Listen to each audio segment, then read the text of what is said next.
Reel star Rohini पाराध्ये यांनी आपली जीवनयात्रा ग्रामपंचायतमध्ये म्हणजेच त्यांचं जे हॉटेल होतं त्यामध्ये संपवली।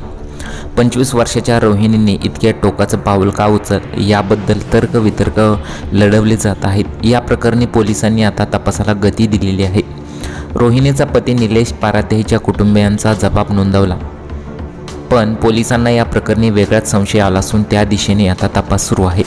सोलापूर जिल्ह्यातील मंगळवेढा येथील ब्रह्मपुरीमध्ये हॉटेल ग्रामपंचायतीची मालकीन आणि 25 वर्षीय रील स्टार रोहिणी पाराध्ये हिने आपल्या हॉटेलमध्येच आपली जीवनयात्रा संपवली होती।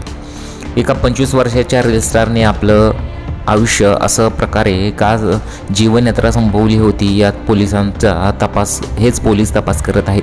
पोलिसांनी तपासाची चक्र फिरवत दोन्ही कुटुंबियांचे जबाब नोंदवण्यास सुरुवात केली। पोलिसांनी शुक्रवारी पाराध्ये कुटुंबियांचे जबाब नोंदवण्यात आले। यामध्ये निलेश, त्याचे आईवडील आणि इतर नातेवाईकांचा जबाब नोंदवला आहे। आता रोहिणीच्या कुटुंबीय आणि इतर नातेवाईकांचे जबाब रविवारी आज नोंदवण्यात येणार असल्याची माहिती पोलिसांकडून देण्यात आली आहे। तपासाच्या पुढील टप्प्यात रोहिणी आणि तिचा पती निलेश यांच्या मोबाईल कॉल जे डिटेल्स आहेत, रेकॉर्ड आहेत, म्हणजे CDR आहे, मागवण्याची प्रक्रिया सुरू करण्यात आली आहे। CDR अहवालानंतर अनेक महत्त्वाच्या बाबी उघड होण्याची शक्यता वर्तवली जात आहे।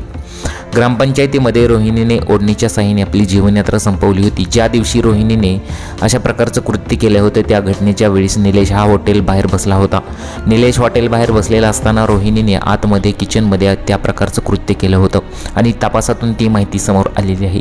निलेश बाहेर बसलेला असताना तिने किचनमध्ये जाऊन आपली जीवनयात्रा संपवली याबद्दल पोलिसांना वेगळाच संशय आला।